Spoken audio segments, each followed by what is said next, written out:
Hello everyone, I am Tanuja Chandakar from Bharati Group of College Education Department.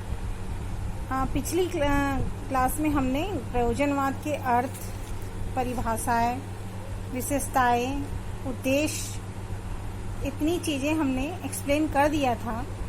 आगे की class में आज की क्लास में हम आगे ये जो और भी इनके टॉपिक्स जो बचे हुए हैं, जैसे प्रयोजनवाद एवं पाठ्यक्रम, प्रयोजनवाद तथा शिक्षण पद्धति, प्रयोजनवाद तथा शिक्षक, यानी प्रयोजनवाद के अनुसार शिक्षक कैसे होने चाहिए, प्रयोजनवाद के अनुसार छात्र कैसे होने चाहिए, प्रयोजनवाद ने अनुशासन के लिए क्या नियम बनाए, प्रयोजनवाद शिक्षा के क्या गुण थे और प्रयोजनवाद शिक्षा के क्या दोष थे, इन सभी चीज़ों के बारे में हम आज एक्सप्लेन कर देते हैं। तो आगे आज हम एक्सप्लेन करेंगे प्रयोजनवाद तथा पाठ्यक्रम। तो कैसा होना चाहिए पाठ्यक्रम? प्रयोजनवाद का मानना ये था कि जो पाठ्यक्रम है या सिलेबस है, ये तो स्टूडेंट की रुचि के अनुसार होना चाहिए कि जिसमें बच्चा क्या है इंटरेस्ट ले, और ऐसा होना चाहिए यानी कि पाठ्यक्रम और पाठ्य वस्तु और छात्र क्या है, तो अलग अलग सीमाएं उनके अनुसार से उनका मानना ये था कि जो पाठ्य वस्तु है और छात्र है, दो अलग अलग सीमाएं हैं।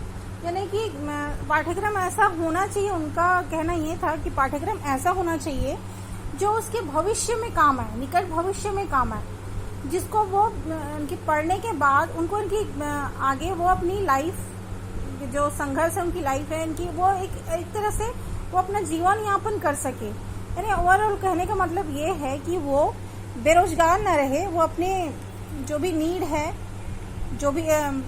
है, आवश्यकता है, यानी आर्थिक रूप से वो सक्षम हो सके। इस तरीके से प्रयोजनवाद में ऐसे पाठ्यक्रम, यानी कि एक तरह से व्यावसायिक पाठ्यक्रम का उन्होंने फेवर किया है। तो इसके अनुसार से प्रयोजनवादी के अनुसार से रास का कथन है कि प्रयोजनवादी पाठ्यक्रम में विषयों के परंपरागत विभाजन की निंदा करते हैं। जो परंपरागत पाठ्य वस्तु थे पहले, यानी अलग अलग विषय पढ़ाए जाते थे, उसकी उन्होंने निंदा की है। वो यह चाहते थे कि वह ज्ञान प्राप्त करने के लिए प्रोत्साहित किया जाना चाहिए जिसका उस क्रिया से संबंध है। यानी कि वो आगे जो क्रिया करना चाह रहा है, जो भी काम करना चाह रहा है, तो पाठ्यक्रम को उससे संबंधित होना चाहिए। यानी परंपरागत जो पहले पाठ्यक्रम था, खाली बच्चा आता था, पढ़ता था, उसके बाद हो गया उसका काम, आगे के उसके फ्यूचर में उसका यूज है नहीं है, इससे क्या पहले जो परंपरागत पाठ्यक्रम है उससे कोई लेना देना नहीं था। लेकिन जो प्रयोजनवादी, खासकर ये रास का कथन है कि पाठ्यक्रम ऐसा होना चाहिए जो उनके बच्चों को ऐसे ज्ञान लेने के लिए प्रोत्साहित किया जाना चाहिए जो उसके क्रिया से संबंध हो, आगे कार्य से संबंध हो। तो ये तो हो गया पाठ्यक्रम की सिलेबस कैसे होने चाहिए। आगे हम डिस्कस करेंगे प्रयोजनवाद तथा शिक्षक को कैसे होने चाहिए। तो फर्स्ट है शिक्षक को परिश्रमी होना चाहिए। परिश्रमी किस तरीके से? स्टूडेंट्स को शिक्षा देने के लिए उनको परिश्रमी होने चाहिए। शिक्षक को नवीन शिक्षा पद्धति का उपयोग करना चाहिए। जैसे आज नवाचार आ गया है, शिक्षण सामग्री, नए शिक्षण सामग्री है, उसका उपयोग उनको आना चाहिए। ये सारी चीजें जो नए नवाचार है उसका यूज उन्हें आना चाहिए। शिक्षक को क्रियाशील होना चाहिए। शिक्षक कैसा होना चाहिए? एक्टिव होना चाहिए। नेक्स्ट है शिक्षक को विषय का अच्छा ज्ञान होना चाहिए, यानी कि जिस भी विषय को वो पढ़ा रहा है उसे उसका अच्छा ज्ञान होना चाहिए ताकि छात्र उनसे पढ़ने में इंटरेस्ट ले। अगर टीचर को ही जो विषय जो सब्जेक्ट वो पढ़ा रहे हैं उसी का ही उनको नॉलेज नहीं है, तो छात्र उसमें इंटरेस्ट नहीं, बल्कि उपहास ही होता है टीचर्स का। तो जो भी विषय वो पढ़ा रहे हैं टीचर, उन्हें अच्छा ज्ञान होना चाहिए। नेक्स्ट है शिक्षक को अनुभवशील होना चाहिए, यानी एक्सपीरियंस होना चाहिए टीचर्स को कि बच्चों को किस तरह की उनकी साइकोलॉजी का ज्ञान होना चाहिए कि बच्चे क्या पढ़ने में रुचि लेते हैं, किस तरीके से, किस विधि से पढ़ने में रुचि लेते हैं। तो इस तरीके से टीचर्स को अनुभवशील यानी एक्सपीरियंस होल्डर होना चाहिए। नेक्स्ट है शिक्षक को पथ प्रदर्शक तथा सलाहकार होना चाहिए, यानी कि जो टीचर है वो बच्चों पे रोक टोक ना करे, बल्कि उन्हें आगे बढ़ने के लिए, स्कोर करने के लिए या आगे बढ़ने के लिए उनको सलाह देने वाला होना चाहिए।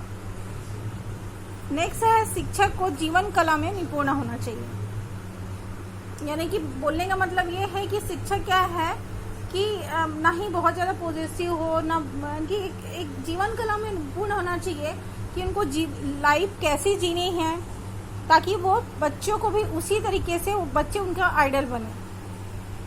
नेक्स्ट है शिक्षक को छात्र को अभिप्रेरित होना चाहिए, यानी कि शिक्षक है छात्र को अभिप्रेरणा देते रहने वाला होना चाहिए।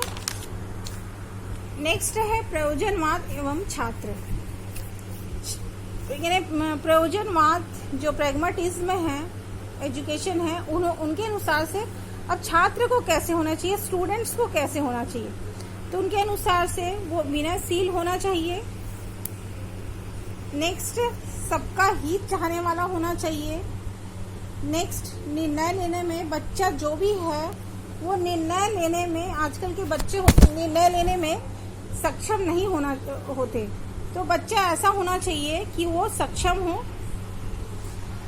नेक्स्ट है उसे न्यायप्रिय होना चाहिए, कि जो सही है उसको सही बोले, जो गलत हो रहा है उसे गलत बोलो। और एक और है सद्गुणों से युक्त होना चाहिए, बोलने का मतलब ये है कि बच्चे में अच्छे कैरेक्टर्स होने चाहिए, जो भी उनके गुण हैं उनका चरित्र अच्छा होना चाहिए। यानी स्टूडेंट्स को इस टाइप के होने के लिए वो फेवर करते हैं कि ऐसे ऐसे होना चाहिए। नेक्स्ट है, ये तो हमने बात कर लिया टीचर्स को कैसे होने चाहिए, पाठ्यक्रम कैसे होने चाहिए और छात्र को कैसे होने चाहिए। अब उन्होंने अनुशासन यानी डिसिप्लिन, किस टाइप की डिसिप्लिन होनी चाहिए, तो डिसिप्लिन किस टाइप की होनी चाहिए उन्होंने, जैसे परंपरागत पहले की जो है शिक्षा थी उसमें टीचर्स क्या है छात्रों को पनिश करते थे, दंड देते थे, कई टाइप का दंड, जैसे मारना है, मुर्गा बनाना है। तो ये क्या है, इसमें क्या है बच्चे को के जो कॉन्फिडेंस में कमी आती है। तो इसलिए जो प्रयोजनवाद है वो यानी कि ये अधिक इनकी शारीरिक दंड की निंदा करते हैं, वो उनकी बच्चों को शारीरिक दंड नहीं देना चाहिए। उनका कहना है कि अनुशासन सामाजिक समझदारी पर निर्भर होना चाहिए। डीवी के अनुसार अनुशासन एक मानसिक दशा है जिसको बनाने के लिए सामाजिक क्रियाएं आवश्यक है। यानी बोलने का मतलब ये है, अगर बच्चों को सोशल वर्क दे दिया जाए तो बच्चे क्या होते हैं, अपने आप क्या हो जाते हैं, डिसिप्लिन हो जाते हैं। अगर बच्चों को सोशली काम दे दिया जाए, जैसे स्कूल का ही कोई सोशल वर्क है, काम है, तो उनको अगर ये सारी चीज़ों में इन्वॉल्व कर दिया जाए तो बच्चे अपने आप सेल्फ डिसिप्लिन हो जाते हैं, तो जिससे क्या है वो अनुशासनहीनता का काम नहीं करते। नेक्स्ट है प्रयोजनवाद के गुण। प्रयोजनवाद में कौन कौन से गुण थे, तो क्या क्या गुण थे इनके, प्रयोजनवाद के कौन कौन से अच्छे कैरेक्टर्स थे। तो फर्स्ट है शिक्षा की अपेक्षा क्रिया को प्रधानता दी जाती है। यानी कि इस बात ने हमने अभी भी जैसे बताया था कि पाठ्यक्रम कैसा होना चाहिए, तो पाठ्यक्रम कैसा होना चाहिए, व्यावसायिक होना चाहिए। व्यावसायिक यानी कि बच्चा खाली पढ़े ना, और क्योंकि पढ़ने के बाद वो क्या है कुछ दिन बाद उसको याद रखा, याद रखने के बाद वो भूल गया, यानी उसकी लाइफ में उसका कोई अस्तित्व नहीं है कि उसने क्या पढ़ा। तो प्रयोजनवाद का मानना है कि बच्चों को शिक्षा की अपेक्षा क्रिया को प्राधान्य यानी व्यावसायिक पाठ्यक्रम की उन्होंने फेवर किया है। नेक्स्ट है शिक्षा में जो योगदान है उनकी अवहेलना नहीं किया जा सकता। नेक्स्ट उनके विचार व्यवहारिकता पर आधारित है, यानी कि वो उन्होंने व्यवहारिक चीज़ों, यानी ये नहीं कि खाली आध्यात्मिकता, बच्चों को आध्यात्मिक शिक्षा दी जाए, सत्य, ये इनकी जो आदर्शवाद ने फेवर किया है, बल्कि ये व्यवहारिक जो आज जो है वर्तमान है, बच्चे कैसे अपना आत्मनिर्भर बने, कैसे अपने आप को पाले, इनकी कैसे अपने परिवार को पाले, यानी ये इस तरीके से ये जो विचार है, प्रैग्मेटिज्म है, एजुकेशन है, वो व्यवहारिकता पर आधारित है। नेक्स्ट है प्रयोजनवाद के दोष। तो दोष क्या क्या है?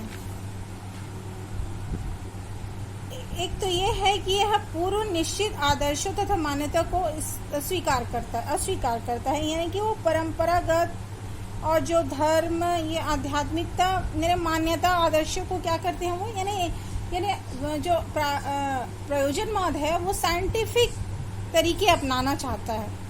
वो आज पे ध्यान देते हैं, यानी मूर्त चीज़ों पे ध्यान देते हैं, यानी वो आदर्शों, मान्यता को क्या करते हैं वो अस्वीकार करते हैं। बल्कि आदर्श और मान्यता भी हमारे लाइफ का एक अंग है, तो उनको भी हम अवहेलना नहीं कर सकते। तो एक तरह से ये दोष है प्रयोजनवाद का। नेक्स्ट है, यह सत्य को परिवर्तनशीलता मानता है। कि इनका मानना ये है कि क्या है, सत्य है परिवर्तनशील है, यानी सत्य क्या है, कोई भी चीज़ के हमेशा परिवर्तित होते रहता है। नेक्स्ट है, ये संस्कृति आदर्शों की अपेक्षा करता, यानी अवहेलना करता है।